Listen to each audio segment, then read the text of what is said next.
네, 오늘 말씀의 제목은 예수님 안에 은혜가 있습니다. 예수님 안에 은혜가 있습니다 라는 제목으로 함께 말씀을 나누도록 하겠습니다. 우리가 가장 행복하고 이렇게 안정감을 느낄 때가 언제일까요?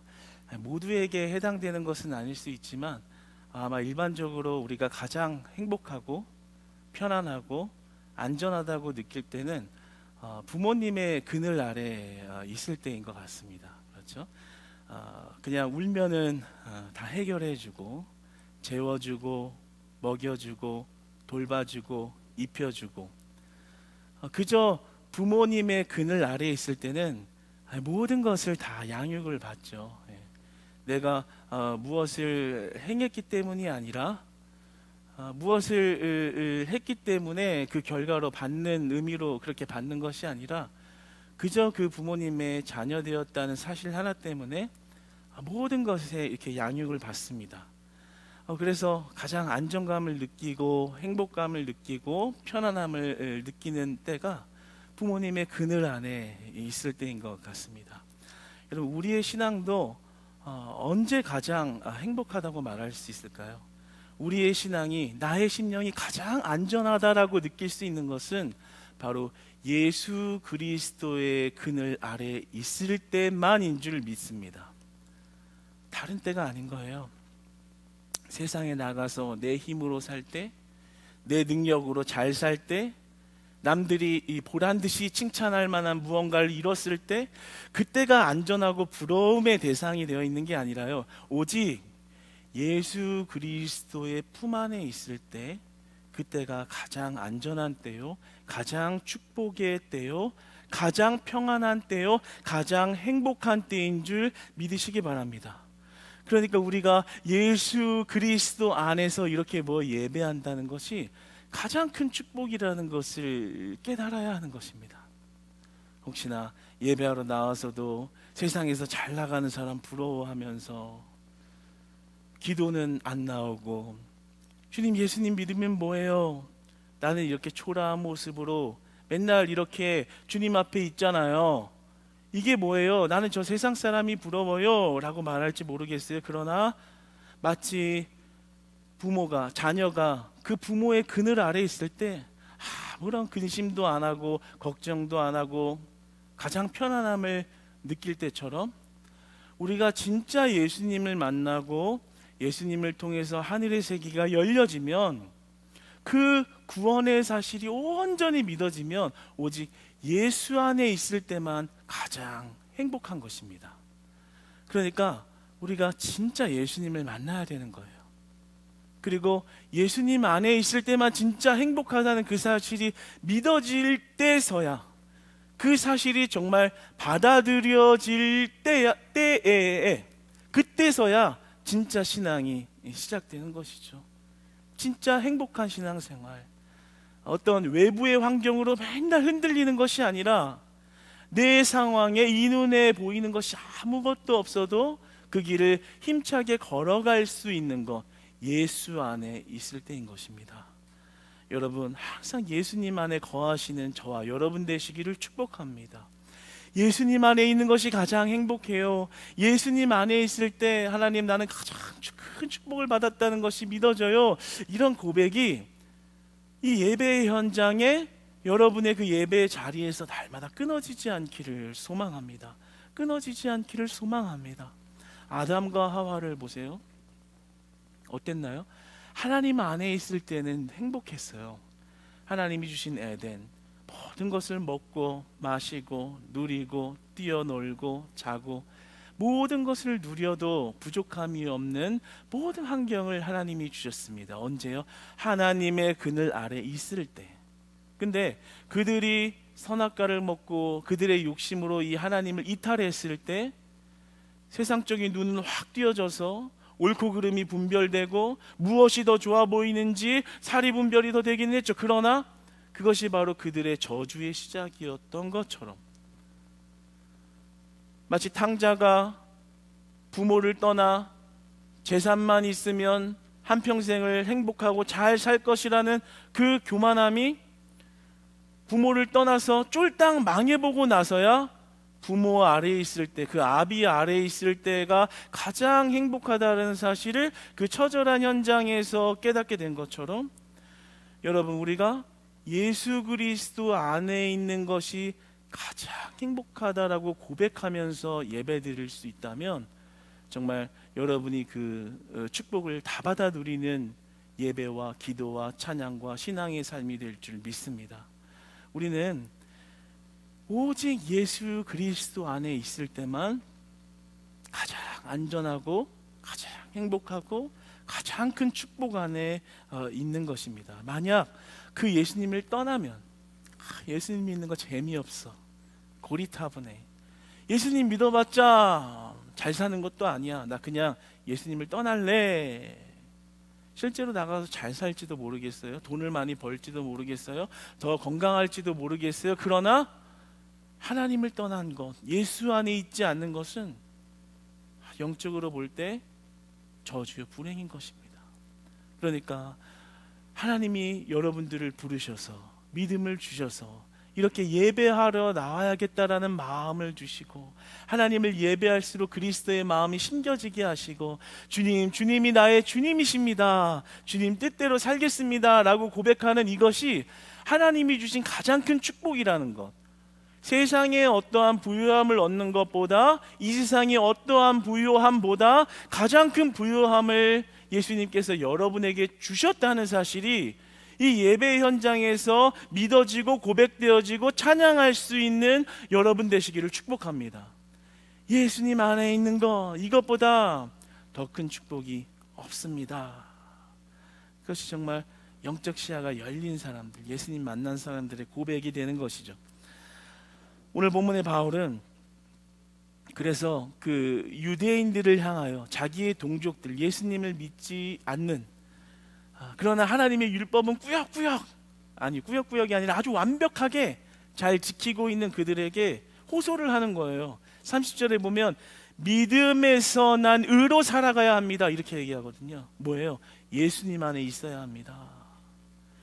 우리가 어떻게 살아야 하냐, 어떻게 사는 것이 예수 안에 있는 것이냐라고 한다면 바울은 30절에 오늘 믿음에서 난 의로움으로 사는 것이다, 이렇게 말합니다.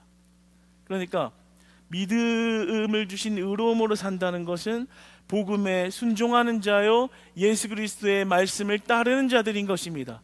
그 자들이 약속의 자녀요, 의의 자녀로 부르심 받은 귀한 자녀들이라고 말하는 것입니다. 그래서 우리가 예수 그리스도를 믿는다면, 그 믿음으로 살아간다면 그 자가 구원함을 얻은 것이다. 그래서 유대인이라고 율법을 잘 준수했다고 믿음에서 난 의로움에 거하는 것이 아니라 이방인들도 구원을 받을 수 있습니다 라고 얘기합니다. 아주 충격적인 얘기예요. 오직 이스라엘 아브라함의 혈통들이 율법을 잘 지키는 자들만 남은 자라고 생각하고 구원받은 자라고 생각하고 있는 유대인들을 향해서 오늘 바울이 말하는 것, 아니요, 믿음에서 난 의로움에 거한 자들만, 예수님 안에 있는 자들만 구원받은 겁니다. 그래서 이방인들에게도 구원이 있습니다. 그 자신의 동족들을 매우 사랑하는 바울이었기 때문에, 자신도 옛날에 그런 모습이었기 때문에 이제 예수님 만나고 관점이 바뀌고 세상 보는 게 바뀌고 하늘을 보는 눈이 열리니까 그 동족들을 향해서 애타게 말해주는 거예요. 여러분이 지금 행위로 살아가며 행위를 온전히 지킴으로 의로움에 이를 수 있다고 착각하고 있는 거, 거기에 구원이 없어요. 구원이 없어요. 없다고 말하는 거예요. 오직 예수님 안에 있는 자들, 믿음에서 난 의로움에 있는 자들만 구원을 받는 것입니다. 그들을 예수 그리스도로 인도하고 싶어서, 도저히 깨지지 않는 그 신앙의 틀을 깨주고 싶어서, 그들이 진짜 구원의 자녀가 됐으면 좋겠어서 그들에게 쓰디쓴 말을 하면서 정말 변화된 자신의 그 신앙을 호소하면서 그들을 설득하고 있는 겁니다. 31절에 이렇게 얘기하죠. 의의 법을 따라간 이스라엘은 율법에 이르지 못하였으니, 법을 따라가서 준수한다고 그곳에 구원이 있는 것이 아니었다라는 겁니다. 그래서 이방인들도 구원을 얻는다라고 말하는 거예요. 30절에 뭐라고 말합니까? 그런즉 우리가 무슨 말을 하리요? 의를 따르지 아니한 이방인들이 의를 얻었으니 곧 믿음에서 난 의요. 이렇게 말합니다. 그러니까 행위를, 종교 행위를, 그리고 율법의 행위를 아무리 잘 지켜도 그 행위로 의로움에 이르는 것이 아니라는 거예요. 오직 그리스도를 믿음으로 구원을 얻는 줄 믿습니다. 오직 예수 그리스도를 믿음으로 우리는 구원함을 받았습니다. 여러분, 이 사실에 은혜가 있는 거예요. 그러니까 하나님께서 인정하시는 것은요, 율법의 행위에 있는 것이 아니라 믿음에 있다라는 것입니다. 믿음으로 인해 그들을 의롭게 여기신 것입니다. 그래서 24절로 26절은 유대인 중에서 뿐만 아니라 이방인 중에서도 부르셨다라는 것을 호세아의 예언의 성취를 인용하면서 말씀을 하고 있지요. 유대인들이 포로되었을 때 하나님의 권고를 받아 회복된 이 사건을 말하면서 이방인들도 예수님 믿으면 하나님의 사람 막는 백성이 되어 천국 백성이 됩니다 라는 것을 말씀을 하고 있는 것입니다. 사랑하는 여러분, 하나님의 사랑은 민족의 차별이 없으십니다. 하나님의 사랑은 인종의 차별이 없으십니다. 그러니까 종교 행위를 열심히 한다고, 열심히 해야 하지만 내 힘으로 해서 구원에 이르는 것이 아니라 예수 그리스도를 믿음으로 말미암아 우리는 구원함을 얻었습니다. 그러니까 그 은혜로 살아가야 되는 거예요. 그 은혜로 봉사해야 하는 것입니다. 그 은혜로 예배해야 하는 것입니다. 내가 신자니까 해야지, 유대인과 같은, 아직 예수님을 못 만난 유대인과 같은 모습이에요. 아유, 그래도 내가 여기서 10년 이상 직분자를 했으니까 하기 진짜 싫어도 해야지. 의지력에서는 분명히 좋은 신앙의 모습이 없는 건 아니지만 오늘 본문에서 엄격히 비춰봤을 때 정말 예수 그리스도의 은혜와는 조금 거리감이 있어 보여요. 혹여나 여러분의 예배의 자리에서, 봉사의 자리에서, 섬김의 자리에서 기쁨과 감사가 없다면 상황이 문제가 아닌 거예요. 사람이 문제가 아닌 거예요.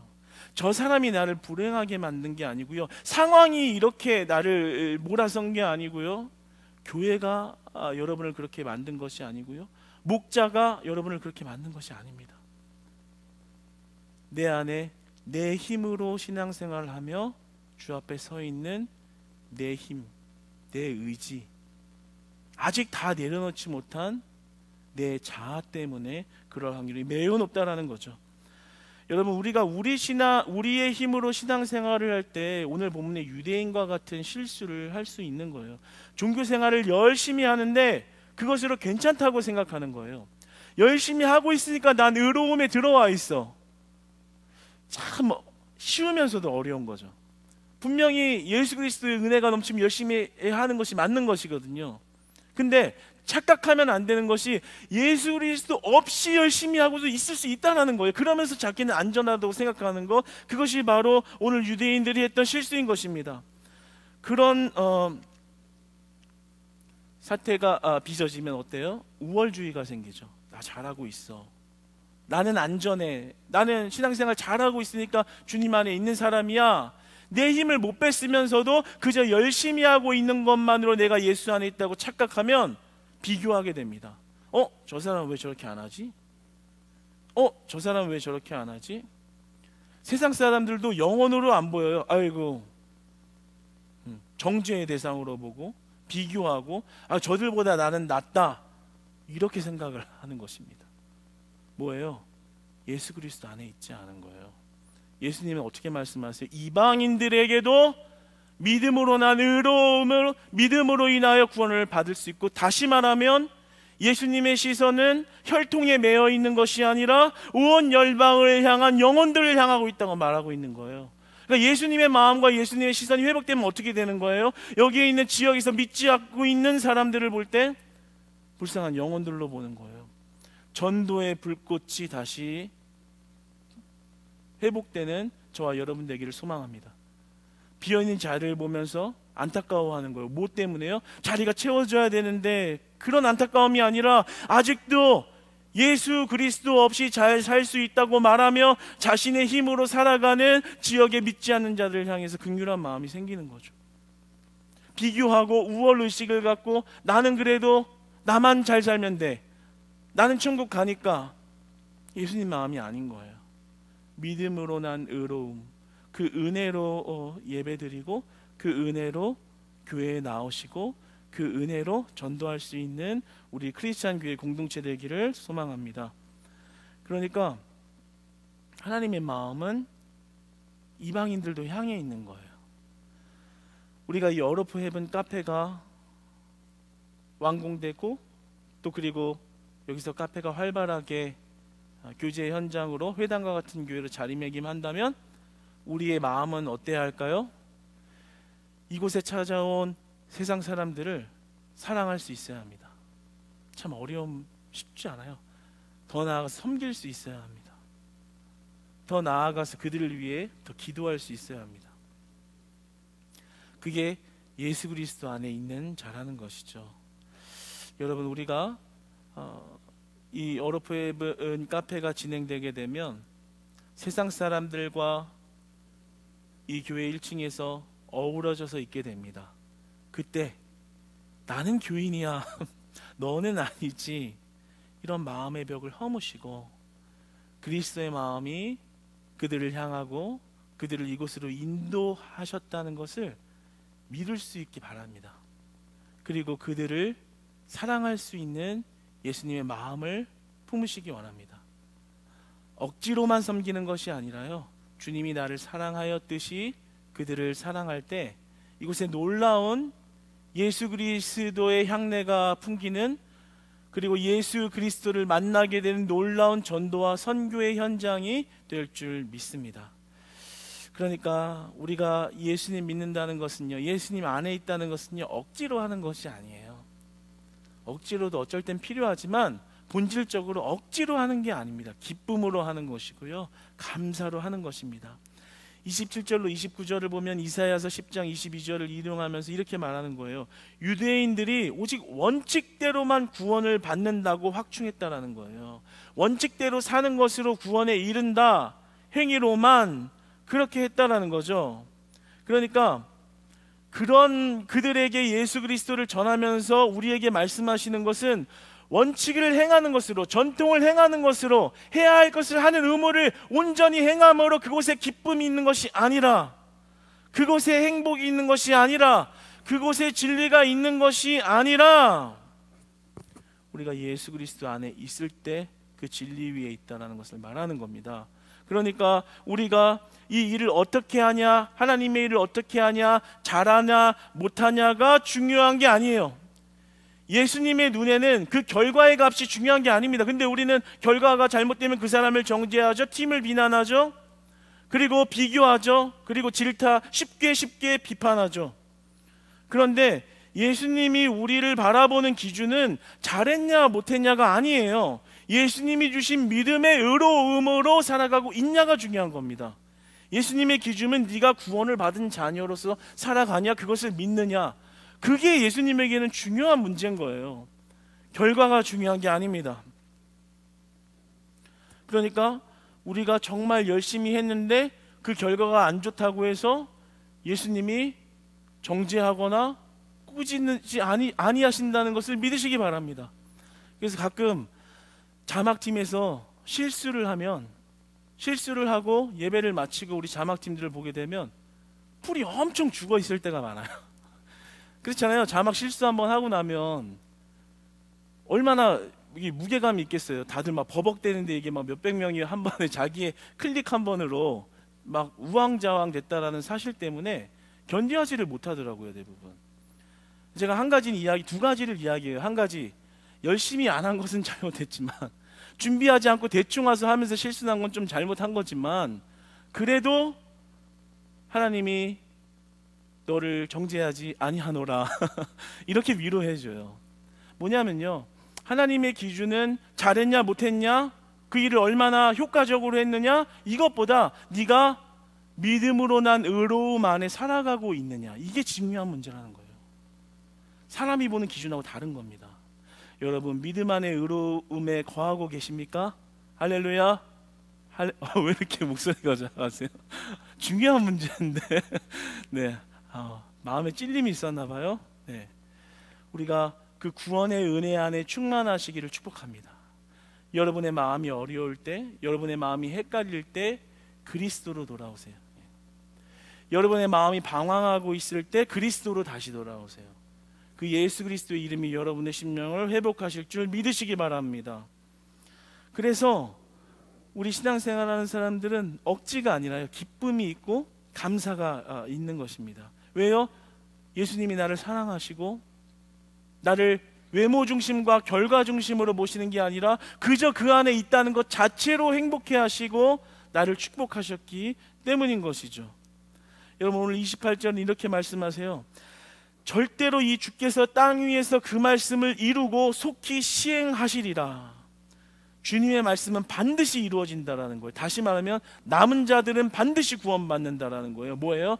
예수님 믿는 자들은 하나님이 반드시 구원하신다라는 것을 말씀하시는 겁니다. 그리고 하나님의 공의로움에 반드시 심판도 있다라는 말씀을 28절에 하고 있는 거거든요. 그러니까 주님의 기준, 우리를 평가하는 기준, 그 심판과 공의로움은, 하나님의 말씀을 반드시 이루는 그 기준은 예수 안에 있느냐 없느냐예요.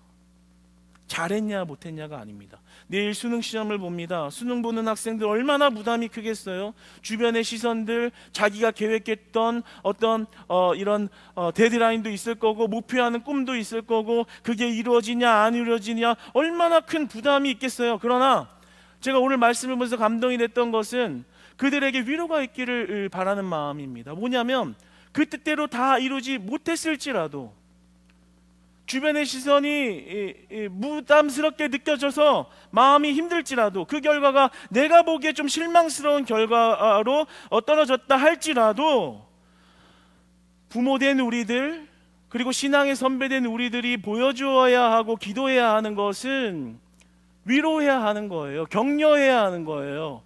그냥 인간적인 위로가 아닙니다. 어떤 위로예요? 잘했어, 열심히 했어, 그리고 네가 원하는 결과가 그렇게 나오지 못했어도 그거보다 더 크고 더 신비롭고 더 귀한 것이 있다라는 것을 보여줘야 하는 거예요. 그것을 가르쳐줘야 하는 거예요. 예수님의 기준이 수능 얼마나 몇 점 더 올랐냐, 몇 점 더 못 받냐로 예수님이 우리를 사랑하시고 안 사랑하시고가 아니라, 그저 우리가 예수 그리스도 안에 있다는 것만으로 이미 가장 큰 축복을 주셨다는 것. 그래서 때로는 나에게 낙심이 될 만한 상황도 그 예수 그리스도를 통해 하늘을 바라보면 그 문제도 잠잠케 하시고 별거 아닌 것으로 여기게 하시고 더 큰 소망 안에 위로를 받아 나아가게 하시는 그 믿음의 놀라운 비밀과 능력이 우리의 삶을 인도하고 있다는 것을 발견할 수 있도록 위로해야 하는 줄 믿습니다.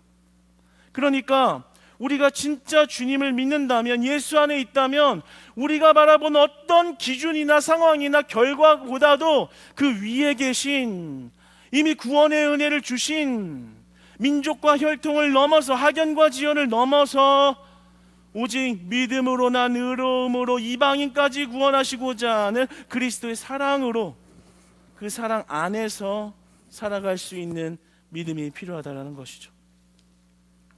그래서 오늘 본문 32절에서는 부딪힐 돌이라는 말씀을 하시는데, 그것이 바로 그리스도입니다. 그러니까 그리스도를 거부할 때, 그리스도 없이, 그리스도 안에 있지 않고 그리스도를 이탈해서도 잘 살 수 있다라고 말하며 살아갈 때, 교회를 나와도 종교 행위를 하면서 그리스도를 이탈해 있을 때, 열심히 하면서 유대인과 같은 모습을 하고 있을 때 부딪힐 돌에 부딪힌다라고 말씀하거든요. 그게 뭐냐면 예수 그리스도의 심판을 받게 된다라는 거예요. 예수 안에 없으면 말입니다.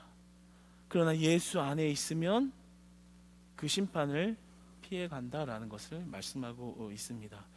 우리가 왜 예수님 믿으면서 힘들까요? 왜 예수님 믿으면서 늘 갈등할까요?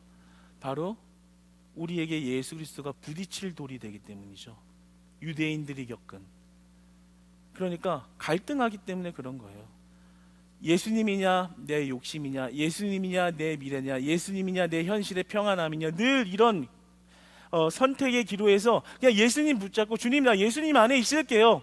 나 이거 분명히 예수님 선택하면 나 바보 되고 손해보고 다른 사람이 볼 때 진짜 너무나 형편없는 거 아는데 그래도 예수님 선택할래요. 왜냐하면 세상에서 가장 큰 축복을 나에게 주셨잖아요. 그렇게 하고 예수님 안에 있으면 안전하고 행복하고 하늘의 세계가 열리고 세상에 줄 수 없는 기쁨이 여러분의 심령을 채우시는데 갈등하죠. 예수님이냐 내 현실이냐. 갈등하니까 예수님이 부딪힐 돌로 여러분의 삶을 자꾸만 신앙의 삶을 삐걱삐걱거리게 하는 거죠. 여러분, 여러분의 선택의 갈림길에서 예수님이 부딪히는 돌이 안 되시기를 축복합니다. 예수 안에 있을 때, 예수 안에 있을 때, 예수 안에 있을 때 33절에 뭐라고 말씀하십니까? 기록된 바 보라, 내가 걸림돌과 거치는 바위를 시온에 두오니 그를 믿는 자는 부끄러움을 당하지 아니하리라 함과 같으리라. 예수님을 믿으면, 예수 안에 있으면 부끄러움을 당하지 않는다. 절대. 그 원어의 의미를 풀어서 속뜻을 이야기하면 이 부끄러움이라는 것은 실패를 말하고 있습니다. 다시 말하면 예수님을 믿을 때 절대 실패하지 않게 되리라입니다. 그러니까 내가 보기에는 손해보는 것 같고 내가 보기에는 아닌 것 같지만 그 예수 그리스도의 안에 있으려고, 그 믿음의 구원의 은혜 안에 있을 때 그 종말에는, 그 종국에는 결코 부끄럽지 아니하게 하시는, 결코 실패하지 아니하게 하시는 하나님의 은혜가 그 신앙의 삶과 가정과 자녀와 그 가정에 충만하게 있게 하신다라는 거죠. 그러니까 우리가 무엇을 붙들어야겠습니까? 늘 실패할 것 같아서, 늘 넘어질 것 같아서 예수님은 갈등하면서 세상을 선택해가는 그런 연약한 모습에서 이제는 벗어나. 주님, 실패할 것 같아도 예수님이 안전합니다.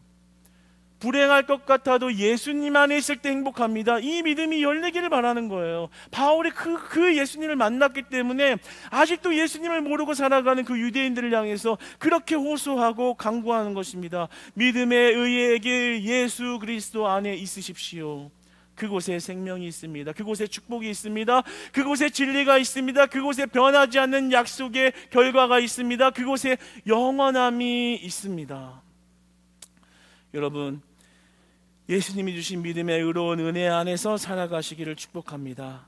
내 힘으로 신앙생활하고 싶을 때, 자꾸만 세상의 기준으로 나를 판단하고 나를 스스로 올가맬 때 다시 믿음의 눈을 들어서 그리스도로 다시 그리스도로 돌아갈 때 결국에는 반드시 부끄럽지 않게 하시는, 결코 실패하지 않게 하시는 그리스도의 확증된 약속의 말씀이 여러분을 붙드실 때 여러분 안에 의심이 사라지고, 여러분 안에 불평이 사라지고, 여러분의 환경 위에 계신 예수 그리스도가 보임으로 하늘의 세계가 활짝 열려지는 신앙의 축복과 놀라운 은혜가 예수 그리스도 안에서 날마다 계속되시기를 주님 안에서 축복합니다.